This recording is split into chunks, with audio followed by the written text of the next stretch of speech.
चलो आज पर हम लोग फिर से आज लास्ट क्लास है ना। ऊर्जा के स्रोत है ना, फिजिक्स में चैप्टर नंबर 23। ठीक है, आज हम लोग पढ़ेंगे नाभिकीय शस्त्र। शस्त्र मतलब हथियार, लड़े वाला है ना। यूरेनियम से बनता है, यूरेनियम बम हो गया, ये सब है ना। थोड़ी मेरे को पता है, आवाज आती ज्यादा कम, बाकी हम सब क्लियर कर लेते हैं ना। स्क्रीन में जब तक बस आप लोगों को मैं सामने देखो, हम लोग कहते हैं कि परमाणु बम, एटम बम, इसका नाम सुने हैं है ना। तो परमाणु बम को ही क्या बोलते हैं जी, नाभिकीय शस्त्र बोलते हैं है ना। ठीक है, अब यहाँ पर देखिए, परमाणु हथियार धरती का सबसे खतरनाक हथियार है, समझा। परमाणु हथियार जो है वो धरती पर के सबसे खतरनाक, अगर एक जैसे में देखा तो देखा नहीं है, सुना है ना, कि हिरोशिमा पर जो बम ब्लास्ट हुआ था, परमाणु बम मारा गया था, उसका अभी तक भी असर है ना। तो ये बहुत ही खतरनाक है। पूरा वहां का तो एकदम जितना जहां पड़ेगा ना, वहां तो क्षति करबे करेगा, उसके अलग बगल कुछ दूर तक, किलोमीटर तक तो हट नहीं सकता, समझा नहीं। वो रेडिएशन फैल गया थी में, समझा। और रेडिएशन के जगह गोल घर रहते ना, उसमें रेडिएशन फैल गया, उसमें पूरा तरह से वायुमंडल में, अब उसका प्रभाव उसके जीन पे पड़ा, जीन के में क्या हो गया जी, म्यूटेशन हो गया, समझा। म्यूटेशन हो गया। का तो हुआ था ना यूपी में कि रेडियो धार्मिक पदार्थ तनी मानी खाली चल गया था कवारी में, तो उसको फैल गया ना, तो पूरा मतलब बगल में बीमारी फैल गया। तो देखो रेडियो धार्मिक यानी रेडियो एक्टिव जो रे होता है, नियन होता है ना, वो सब जाएगा तुम्हारे स्किन पे, हल्का सा पड़े तुम्हें म्यूटेशन कर देगा। अगर तुम्हें थोड़ा सा सही म्यूटेशन होता है तो समझो कि तुम्हें कोई परिवर्तन हो जाएगा। अगर कहीं कुछ और सा जीन अलग जाकर परिवर्तन कुछ करता है तो हो सकता है कि बहुत सारा रोग भी हो जाए। जैसे अल्ट्रावायलेट रेडिएशन आएगा ऊपर से, तो क्या करेगा, वो बढ़िया काम करवे नहीं करता है, वो आएगा सीधे तुम्हारे जीन में म्यूटेशन करेगा, सीधे तुम्हारे स्किन में म्यूटेशन करेगा, स्किन वाला जीन में अलग अलग कैंसर का नया काम करेगा, समझा। तो ये बात होता है। फिर उसके बाद देखो, इसमें बहुत सारा रेडिएशन फैला है ना उस समय, और बहुत खतरा हुआ। ठीक है, अब देखो ये हथियार जो है एक पूरे शहर को तबाह मतलब कर सकता है। मुंबई के मान लो पटना में अगर गिरा तो पटना जितना है लगभग तो खत्म कर देगा, 400 किलोमीटर का एरिया, समझा। एक शहर पे गिरा तो समझा कि एक उस शहर को लगभग खत्म करने का हम बताएंगे कौन कौन सा देश में है। अभी अभी देखो, पहले 7 में था, अब लगभग 9 हो गया है। हाँ, 9 में हो गया, भारत में आया, समझा। अभी देखो बताएंगे लास्ट में कौन कौन सा देश में, सब बता देंगे। लाखों लोगों की जान ले सकता है और इसके दीर्घकालीन विनाशकारी प्रभाव, दीर्घकालीन बोल रहा है ना, दीर्घकालीन मतलब लंबा समय तक रह सकता है, समझा। अभी जापान में है, वहां अपाहिज जन्म लेता है ना। देखो प्राकृतिक पर्यावरण और आने वाली पीढ़ियों के जीवन को खतरे में डाल सकते हैं। ऐसे हथियार से होने वाले खतरे उनके अस्तित्व से उत्पन्न होते हैं। देखो ये जो होता है ना, ये अस्तित्व में बहुत खतरा करता है, बहुत खतरा करता है। अब जैसे में देखो जापान में बेचारा जो हिरोशिमा वाला एरिया जो है, उसमें बहुत लोग क्या है, लूल्हा लगना पैदा होता है ना। तो वहां पे उसका जो है पूरी तरह से उसका स्ट्रक्चर हल्का सा बदल दिया, समझा। अब है नाभिकीय संलयन। तो नाभिकीय संलयन जो है, बस इतना याद रखना, 2 छोटा छोटा नाभिक आएगा, मिल जाएगा। नाभिकीय विखंडन में क्या था, एक बड़ा नाभिक था जो टूट के लोगों में बढ़ जा रहा था, तो नाभिकीय विखंडन। याद रखना, नाभिकीय विखंडन हो या नाभिकीय संलयन हो, दोनों से ऊर्जा निकलता है। जब नाभिकीय विखंडन होगा तभी भी नाभिकीय ऊर्जा का निर्माण होगा, और नाभिकीय संलयन होगा तभी भी क्या होगा जी, ठीक है। समझा, तो समझा नहीं। अब उसके बाद देखो, जैसे में हम यहाँ पर देख रहे हैं कि नाभिकीय संलयन यानी नाभिकीय संलयन एक ऐसी प्रक्रिया है जिसमें दो या दो से अधिक हल्के, ज्यादा नहीं कि भारी भारी भारी भारी परमाणु रहेगा तो क्या करेगा, वो टूट जाएगा और टूट के क्या करेगा जी, वो विखंडन होगा, है ना। भारी नाभिक का विखंडन होता है और हल्के नाभिक आपस में मिलकर क्या करते हैं जी, नाभिक मतलब संलयन। जैसे मैं देखो यहाँ पर है क्या, ट्रिटियम, इसका नाम देखो, अगर हाइड्रोजन क्या है 3 है ना, और यहाँ पे हाइड्रोजन 2, यहाँ पे क्या बन जाएगा जी, हीलियम बन जाएगा। देखो इसका परमाणु संख्या 1 रहेगा, परमाणु संख्या 1 है, समझा। लेकिन इसका भार कितना हो गया है 3, और इसका भार कितना हो गया है 2। इसको बोलते हैं ड्यूटेरियम, क्या बोलते हैं ड्यूटेरियम, और इसको 3 वाला क्या बोलते हैं जी, ट्रिटियम, है ना। ये दोनों जब ये दोनों हल्का हल्का नाभिक है, दोनों आपस में जैसे ही मिल जाता है, मिलकर क्या कर जाता है ये जी, एगो हीलियम बनाता है जिसका परमाणु संख्या 2 और क्या होता है, परमाणु भार 4 हो जाता है। तो ऐसे ही बनता है, समझा। इधर तो है, इधर तो परमाणु संख्या 5 ना, परमाणु नहीं, इधर देखो ना, आयोगो न्यूट्रियम तो निकल गया, तो यहाँ पर देखो 1 3 आदि 5 परमाणु भार हो गया, और यहाँ पर 4 1 5, यहाँ पर 1 आ जाएगा, समझा। तो न्यूट्रियम हो गया तो 5 हो गया ना, बैलेंस हो गया ना, बैलेंसिंग हमें हमेशा आता है, समझा। तो याद रखना कि नाभिकीय संलयन एक ऐसी प्रक्रिया है जहाँ में 2 को हल्का हल्का परमाणु आपस में जुड़ के क्या करता है कि वो नाभिक का, एक अलग नाभिक का यानी एक भारी नाभिक का निर्माण करता है, समझा। उसे हम लोग क्या कहते हैं यहाँ पर, नाभिकीय संलयन। और याद रखना ये नाभिकीय संलयन जो है ना, ये हमारे सूर्य में हमेशा होते रहता है, हम समझे निकलते रहता है। आगे फिर बताते हैं, चलो। नाभिकीय संलयन के दौरान द्रव्यमान की कुछ मात्रा ऊर्जा में परिवर्तित हो जाता है, जिससे भारी मात्रा में ऊर्जा भी निकलता है। पता है ये है कि ऊर्जा 2 तरह से निकलेगा, नाभिकीय विखंडन से भी और नाभिकीय संलयन से भी निकलेगा। समझ में आ रहा है, बताओ। एकदम हल्का है कि देखो विखंडन मतलब टूट जाना, संलयन मतलब जुड़ जाना, ठीक है। अब उसके बाद देखो यहाँ पे हल्के नाभिक जैसे हाइड्रोजन के समस्थानिक ड्यूटेरियम और ट्रिटियम अधिक उच्चतम तापमान, है ना, जैसे 1.5 करोड़ केल्विन और दबाव की स्थिति में एक दूसरे से टकराते हैं और मिलकर एक भारी नाभिक हीलियम का निर्माण करते हैं। तापमान कितना है 1.5 करोड़ केल्विन, समझ रहा है कितना है, 273 और जोड़ दोगे में तो सेल्सियस में हो जाएगा, समझा। 273.15 अगर जोड़ दोगे तुम ना तो क्या हो जाएगा ये सेल्सियस में, यानी 3 करोड़ केल्विन। बुझा कितना तापमान है फिर। 50 वो 46 था हमारे यहाँ, तो बाप बाप में चिल्ला रहे है ना, ऐसे फेल कर जा रहा था, समझ रहा कितना मीठ है। और उसे दोनों टकराता है, उस ताप पे टकराता है, वो इस टेम्परेचर पे दबा टकराता है दोनों, और टकरा कर क्या करता है, ये नाभिकीय संलयन करता है, हीलियम का निर्माण करता है, ठीक है। नाभिकीय संलयन क्या, हीलियम का निर्माण ऐसा ही हुआ। हाँ, नाभिकीय संलयन सूर्य और अन्य तारों की ऊर्जा का प्राथमिक स्रोत है ना। देखो नाभिकीय संलयन जो है सूर्य में जो ऊर्जा प्राप्त होता है और जो अन्य तारों में, अब देखो सूर्य भी क्या है कि सूर्य भी एक प्रकार का तारा ही है ना।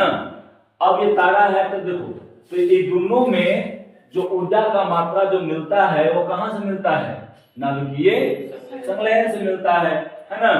तो याद रखना सूर्य के केंद्र में हाइड्रोजन और नाभिक लगातार संलयन करते रहते हैं, है ना। संलयित होकर हीलियम बनाते हैं और इस हीलियम में भारी मात्रा में ऊष्मा यानी प्रकाश उत्पन्न होता है, और वही प्रकाश हम लोग के पास यहाँ पे आ रहा है, समझा। अब हाइड्रोजन बम के बारे में पढ़ेंगे, है ना। अब ये बम नहीं कि खाली हाई वाला बम हो रहा है क्या, समझा। वो बम की बात नहीं कर रहे, हाइड्रोजन बम है, एक बार अगर कहीं पटका गया तो समझो कि हो जाए क्या,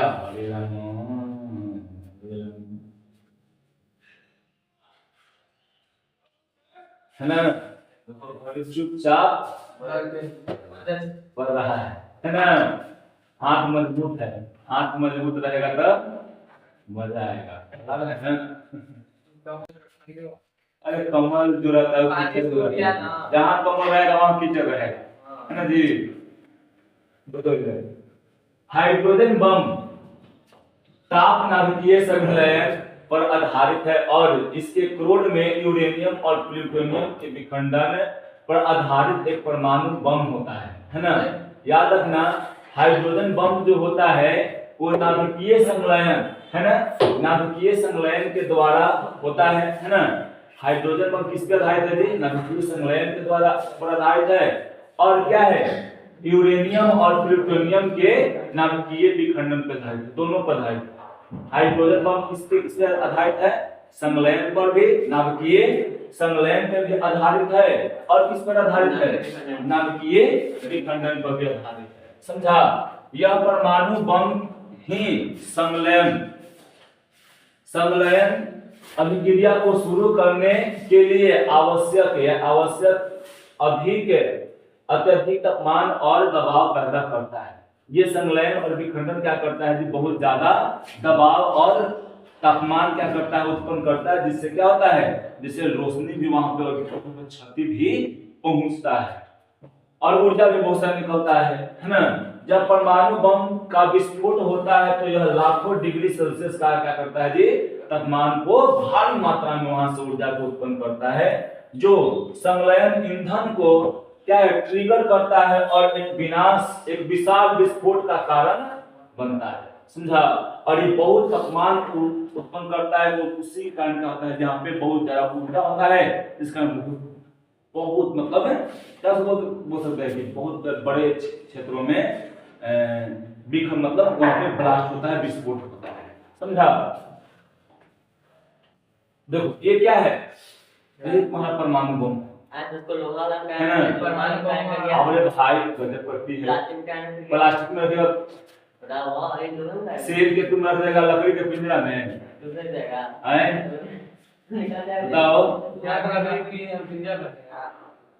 शेर के तू अगर रख देगा प्लास्टिक के सीनी में फुसफुसिया बना के रख देगा तो रहेगा है। शेर के रखना है तो पिंजरा बनाना पड़ेगा, सुरक्षा रखना पड़ेगा, बढ़िया ना, समझ रहा है ना। तो है एक बार अगर मरा गया कहीं तो समझ लो, फोटो ठीक है, समझे ना। फिर यहाँ पर देखिए, ये देखिए विस्फोट हुआ ऐसे विस्फोट होता, तो विस्फोट हुआ तो समझो एकदम भयानक। समझा? दिन कर देगा तो खत्म हो जाएगा।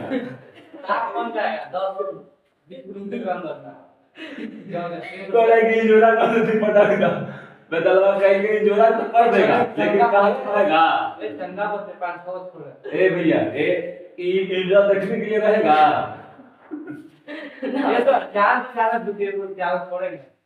होगा। जाओ बनाओ हाइड्रोजन एटम बम बनाओ, ठीक है, फोटो खींचा। और सर अरे भाई ऐसा ही बनाया हुआ है सर ऐसे हो तो बनाया गया। सुनामी आए थे, हाँ समुद्र में सुनामी आता है और प्रयोग को उसी एरिया में किया जाता है, चाहे मरुस्थल एरिया में किया जाता है। समझा? सर तो वहाँ तोड़ते हैं कहाँ? हम लोग कहाँ मत है, हम लोग कहाँ मत है राजस्थान पोखरण में ना, पोखरण में हुआ था वहाँ ऐसे हम प्राण को मैंने छोड़ गया था। बोलिए ना करे अब तब किसान वाले बनाना को हां वो करे किसान बात इंग्लिश पर तब रेडियो पर हल्ला कर के ताकि तूफान आया था, छोड़ा ना तो पकी दला का खाना ले लगता है तो अरे ससुरा फोड़ दिया वाले बुआ में अमेरिका के अमेरिका जाके वो ना पूरा निगरानी रख रहा था कि पूरा निगरानी, तो उसको अटल बिहारी वाजपेयी के लोग मिल के हम लोग हम मिल के कुछ रिव्यू लाते थे कि उसको किधर नजर कर दो, और रात में किए थे आपको कब वाले पाकिस्तान में छोटा कम का हल्ला भी नहीं है अब था वहां डिसोले खेला होता क्या वहां डिसोले प्याज है ना, प्याज इस हम लोग देखा तो रात में सुनो जब विखंडन पर आधारित बम का विस्फोट होता है तब कुछ माइक्रो सेकंड में दोनों कितना केल्विन का ताप पकड़ लेता है। देखो जब वो पता है जब उसको विस्फोट होगा ना जी, ऐसा जब विखंडन होता है तो बम में जब जैसे विस्फोट होगा ना तो 10 के पावर 7 केल्विन। अब करो कितना है, कहां दाइन से करा 1000 10 हो गया भुला गया। 1 2 3 4 5 6 7 8 9 10 11 12 13 14 करोड़, 1 करोड़ से ज्यादा मतलब डिग्री सेल्सियस पर पकड़ होगा। अपना पढ़ाई होता है, पढ़ाई का भाई 100 होता है। यह उच्च ताप हल्के नाभिक को संलयित करने के लिए पर्याप्त ऊर्जा उत्पन्न करता है और ऊर्जा की विध्वंसकारी मात्रा यहाँ पे नियुक्त होती है, मतलब मुक्त होती है। यहाँ पढ़ाई नहीं होगा, यहाँ परवाह करने के लिए बचता है न हृदय, वो नहीं बचेगा तेरा, नहीं करेगा। ठीक है, देखो 1 नवंबर 1972 में टेलर और हाइड्रोजन बम, अक्सर हाइड्रोजन बम के जनक कहे जाते हैं। जो टेलर है ना, यही कहे जाते हैं क्या, हाइड्रोजन बम के जनक कहा जाता है। हाँ, वो इंडिया के लिए है, इंडिया के लिए। देखो टेलर का पूरा नाम क्या है जी, एडवर्ड टेलर। ये कहाँ के थे, अमेरिका के था ये। हाँ, वहाँ के वैज्ञानिक थे और वो क्या किए थे जी,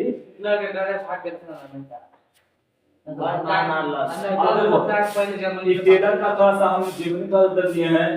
एडवर्ड टेलर का जन्म जो है कब हुआ है,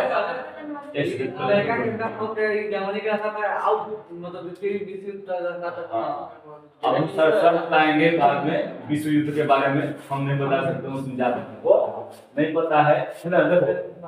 अब जो एडवर्ड टेलर है ना, इनका जन्म 15 जनवरी 1908 में हुआ था। कहाँ हुआ था, बुडापेस्ट, नाम सुना होगा बहुत, हंगरी में हुआ था, है ना। इनका मृत्यु कब हुआ था जी, 2003 में हुआ है, समझा, 2003 में हुआ है। देखो परमाणु बम का जनक जूलियस रॉबर्ट ओपेनहाइमर को कहा जाता है। हाइड्रोजन बम का जनक किनका, परमाणु बम का जनक। वर्तमान में 9 देशों के पास परमाणु बम है। इसके पास रूस, अमेरिका, चीन, फ्रांस, यूनाइटेड किंगडम,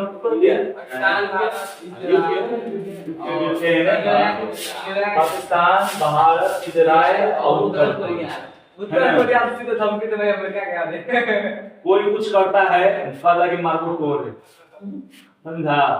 वो बता कर रहा था कि दूसरा को दे, उससे चिलवा का प्रोफेसर का तू बेच देगा, मतलब सेक्शन लगा दिया था ना, अमेरिका को सेक्शन लगा देता, पाकिस्तान खाना के पैसा था ना था, ये बेच दिया है कि हम बनावे के तरीका बेच दिया उत्तर कोरिया के। हां, और बेचवाया चाइना में दिया, ओपन न दे के पाकिस्तान में जानता न है कि करने गई, ये जानता न है कि कतनो खिसियाएगा तो हमरा में कुछ करेगा, मारे कहां पे, अमेरिका में। अब जगह ढूंढा है कौन में, मतलब हम पर कहना कि बोलते जाते कि उत्तर कोरिया से भड़कवा था, बस समझा।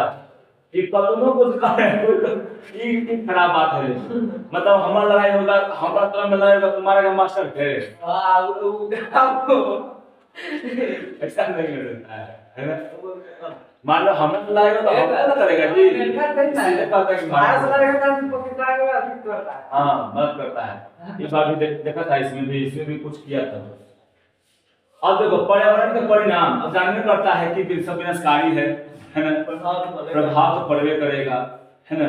प्रभाव बहुत पड़ता है, इतना पड़ता है कि प्रदूषण हो जाता है, वहां पे पूरा जलवायु खराब हो जाता है। जीवाश्म निर्माण होगा, जीवाश्म निर्माण होगा, जल खराब हो जाएगा। कहां से हो जाएगा परमाणु की जीवाश्म, वहां विकिरण पूरा हो जाएगा, पूरा वहां पे राख होगा। राख से बनता है, पूरा जीवित हो जाता है तब बनता है जीवाश्म ईंधन, है ना। तो बहुत स्वास्थ्य संबंधी बहुत समस्याएं आती हैं, कृषि योग्य भूमि की कमी हो जाती है ना, पूरा रेडिएशन फैल जाता है वहां पे, बहुत सारा निर्माण होता है, मानव में भी बहुत सारा क्या होता है जी वहाँ पे त्रुटियां होती हैं, है ना। बहुत सारा हम लोगों में म्यूटेशन हो जाता है, बहुत सारा रोग होता है, समझा। ये इस सब से बहुत सारा देखो, चाहे कोई भी तुम बम फोड़ो, चाहे कोई भी लड़ाई लड़ो, चाहे कोई भी तुम्हें हथियार कोई फोड़ो, है ना, चाहे नॉर्मली एगो एटम बम मारो ना, है ना, उससे भी होता है प्रदूषण होता है। जैसे दिवाली में फोड़ते हैं उससे प्रदूषण होता है ना, समझा। तो कोई भी चीज को मतलब इस सब फोड़ने से, हथियार का उपयोग करने से हानि होता है, समझा। अब देखो यहाँ पे किसी दी गई स्थिति में स्रोत जिसका चयन हम करना चाहें निम्नलिखित कारकों के ऊपर निर्भर करता है। देखो अब हम लोग को यहाँ पर जो करना है ना, कौन कौन से कारकों का हम मतलब उस पर निर्भर रह सकते हैं और उसको जिससे हम लोग का पर्यावरण में पर्यावरण क्या हो सके, मतलब दूषित न हो सके, स्वच्छ ईंधन है ना की चर्चा करते हैं। फिर भी देखो स्वच्छ ईंधन का चर्चा करते हैं, यानी गाड़ी उड़ी चलाने में प्रयोग करने में हम लोग अगर किसका प्रयोग कर सकते हैं, किसका उपयोग कर सकते हैं, वो कौन है जी, सीएनजी। सीएनजी का उपयोग करते हैं। सीएनजी का उपयोग कर एकरा में धुआं निकलवे नहीं धुआं निकलेगा सीएनजी बाइक चल गया। तो अब देखो सीएनजी आना चाहिए, इलेक्ट्रिक बाइक आना चाहिए और इसमें मॉडिफाइड होना चाहिए, है ना, ये आराम से चल सके, कम खर्चे में ज्यादा चलना चाहिए। इस सब से होगा क्या, पर्यावरण संतुलित रहेगा। और नहीं तो जानवे करता है ना कि हम नहीं संतुलित करेंगे तो खुद कर लेता है संतुलित, या तो भूकंप ला देगा, तो बहुत बड़ा बहुत खतरनाक बारिश ला देगा, है ना, महामारी ला देगा। अगर हम अत्याचार करेंगे इस पर, तो ये अगर अत्याचार करना शुरू किया तो लाश के ढेर लग जाता है, समझा। तो कभी भी देखना पर्यावरण अपने आप में तनी कोई बैलेंसिंग गड़बड़ाएगा ना, अपने आप को बैलेंस कर लेता है। बाढ़ लेके आ जाएगा, कभी बाढ़ लेके आ जाएगा, तूफान लेके आ जाएगा, तो कभी जमीन फट जाएगा, तो कभी आकाश से बादल फट जाएगा। देखा ना यहाँ पे कहाँ हुआ था, उत्तराखंड में ना बादल फटा, बिल्डिंग में चल गया, खत्म कर दिया। आदमी भाग रहा है, वो बादल दहा गया, तो खत्म हो गया, है ना। तो कोई भी देखो, तो हम लोग को इसको मतलब करना चाहिए उपयोग, है ना। देखो भले हम दूसरा का सिखाएं, हम भी गाड़ी ले लें, 500 के लिए पार हो गया, धुआं नहीं बिकता है लेकिन, है ना, लेकिन उसमें प्रदूषण हो रहा है। लेकिन हम लोग थोड़ा सा गरीबी में, ऐसे सब गरीबी हो, इंडिया में यही बात है, सब गरीबी में जी रहा जाता है ना, पैसा है नहीं, समझा। अमीर होगा तो जनता गरीब होगा। ये तो बात सही है बोला कि जिसका नेता अमीर होगा उसका जनता गरीब होगा। इसलिए देखो अबरी के आज के वोट, यानी अबरी विधानसभा, बिहार विधानसभा में यही है, सबका युवा का नारा यही है कि थी सिंहासन खाली करो की जनता आती है ना। टिकट निकल है रणधारी सिंह दिनकर आएगा कौन सा, तेज रफ्तार आएगा, है ना। अब देखो अब सरकार बदलनी चाहिए, काश की बहुत हो गया।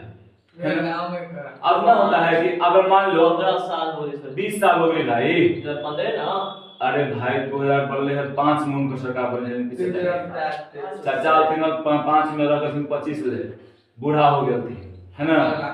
और खास करके देखो कोई के सरकार आ जाए, वो वाला नहीं आना चाहिए। भाषण सुनते थे पहले, अभी भी चाचा है ना, याद रखना, चाचा जो है बहुत बढ़िया आदमी है, महिलाओं के लिए, सबके लिए आदमी है, अधिकतर महिलाओं के लिए। तो आज तुम देखो सबके लिए, महिलाओं के लिए भी, हम लोग के सबके लिए बढ़िया है, अच्छा काम भी किए, बहुत अच्छा काम किए, बोले कि चाचा खराब काम किए हैं, इतना अच्छा काम किए हैं कि आज देखो 24 घंटा बिजली लग रहा है, रोड देखो बढ़िया है। लेकिन चाचा का उम्र ज्यादा हो गया है, भतीजे को आना चाहिए, है ना। अब चाचे अगर मैदान में उतर रहेंगे तो हम लोग को कब मिलेगा चांस, है कि ना। तो उनका उम्र हो गया है, उनको बस हाथ जोड़ के ही कहना है कि आप चाहिए, अब संन्यास लीजिए सबसे, बेटे को आने दीजिए, भतीजे को आने दीजिए, है ना। अब बात देखो, खेसारी लाल एक बहुत अच्छा काम, बहुत अच्छा बात बोला है अगर तेजस्वी अच्छा काम नहीं करेगा तो उसको ही बदल दो। ये का मतलब रहेंगे पूजा करने के लिए सब दिन, इसको ही बदल जाएगा। लेकिन बदलाव होना चाहिए, है ना? समझा? ठीक है, देखो इधर तो याद रखो ए लड़का याद रखो ए हां राजनेता फिर गायक में अंतर ना है, राजनेता अलग है। वही तो देखो खेसरिया के लिए तो बोले सम्राट चौधरी को बोले ना कि नचनियों को उतार रहे हैं, तो कहे कि ठीक है भाई हम तो नचनिया हैं, आई जो 4 गो तू रखले ह उ सब आसाराम बाप को तुम सब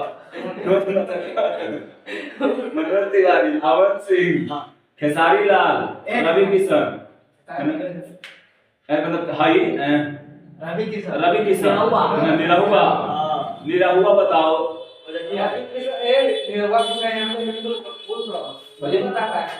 कौन एमएलए के ये member of legislature of assembly नहीं बताएगा, गलत बात बताया होगा बेचारा, उसको एमएलए का कुछ नहीं आएगा, वो पता है एक के बाद जानता है राम। ठीक है, कहा जैसे एक बात बहुत अच्छा बोला कि आप हमको नौकरी दीजिए ना, हम अपना मंदिर खुद बनवा लेंगे, आपको टेंशन है कि हम अपन मंदिर बनाएंगे नहीं बनाएंगे, भगवान की पूजा हम अपन मन से न करेंगे, हमारे हृदय में रहेंगे तब न करेंगे, हमारे हृदय में न है। टॉपिक को करिए ना भाई ये पढ़ाई हम साइंस पढ़ाते हैं, बीच में टोक दिया कर तो किधर थे हम बताओ।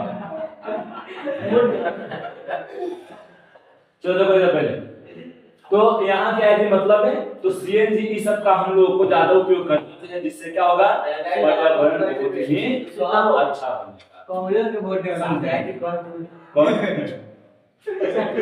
गाना चारों बॉक्स लगे गाना बजा रहे आप भाग दे अब पुलिस देखेगा ना क्या करेगा। अब देखो जीवाश्म ईंधन को जलाने के लिए वायु को जैसे ही हम लोग एलका जीवाश्म ईंधन जलाते हैं तो उससे क्या होता है ज्यादा प्रदूषण, लेकिन हर सब जलाएंगे तो क्या होगा नहीं होगा प्रदूषण नहीं होगा, समझा?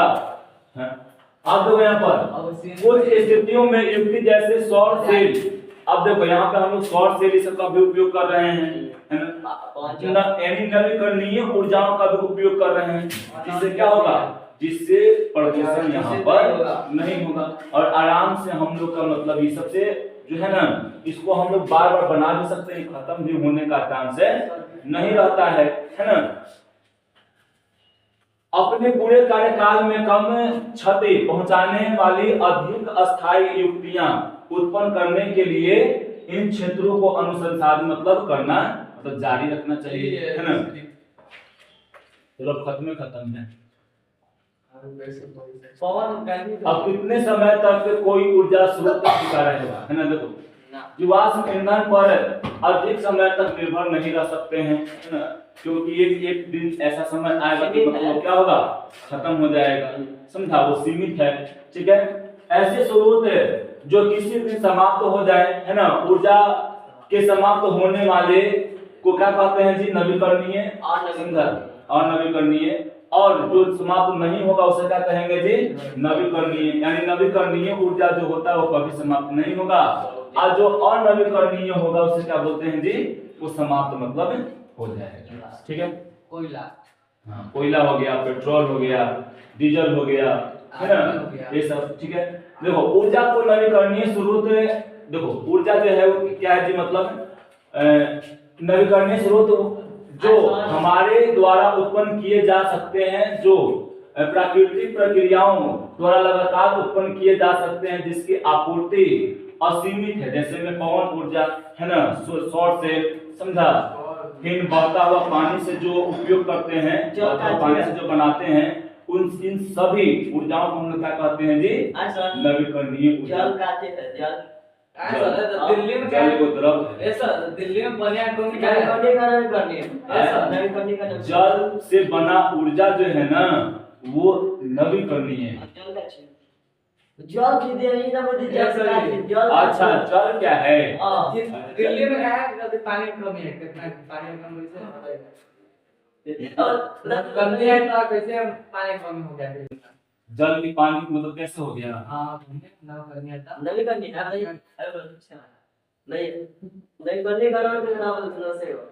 देखो अब नहीं सही गाय भाई बता तो रहे हैं भाई, एगो तू पूछता है एगो वो पूछता है, सही है। ठीक।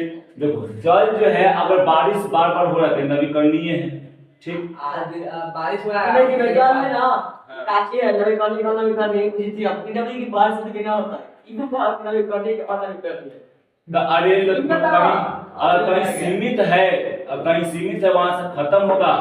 पहला बात देखो जल जो है वो नवीकरणीय है, उसको बार बार जो है ना वहां से इन्वायरमेंट से जो वर्षा होगा वहां से बार बार बन सकता है। जल में सूत्र H2O ये बना सकता है एक आराम से बना सकते क्या नहीं हैं। बना है इधर क्या बन गया है ऑक्सीजन है हाइड्रोजन अब है हम पकड़ लिया। बताइए बताइए क्या? बताइए एक सेकंड क्या जल में सूत्र H2O H2O हां हाइड्रोजन ऑक्सीजन हाँ बन सकता है। हाँ, बन सकता है। कहां में बना इधर नहीं बना है कहाँ अकेले नहीं बना, हाथ बना दिया अरे मतलब तो बात हमने मतलब जल भात ना है जल से H2O होता है हाँ भात ना है मतलब इसको भारत लैब में हाँ लैब में नहीं बनाया है, बहुत बार बना है। बना है का यूज कर दिया हम अरे बस यूज करने से तो होता अब यहाँ पर नवीकरणीय है तो ओकरा काहे कहते हैं कि संतुलित मतलब जल तो अब देखो उन बात में देखो यह जो है ना जो ग्राउंड वाटर है जो मृदु जल है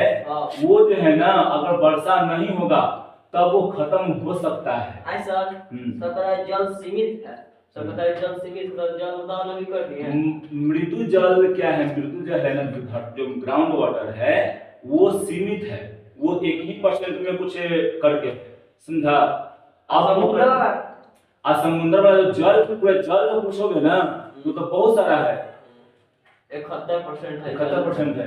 अब देखो यहाँ पर अनवीकरणीय में कौन होगा जी, पेट्रोल कोयला वाला सब हो जाएगा, ठीक है। और ये सब जो होगा ना ये सब क्या है, ये सब अनवीकरणीय में जिसको हम एक बार उपयोग कर लेंगे उसको बार बार उपयोग नहीं कर सकते हैं, ठीक। तुम्हारा चैप्टर भी क्या हो गया, बैक तो स्विच करके कल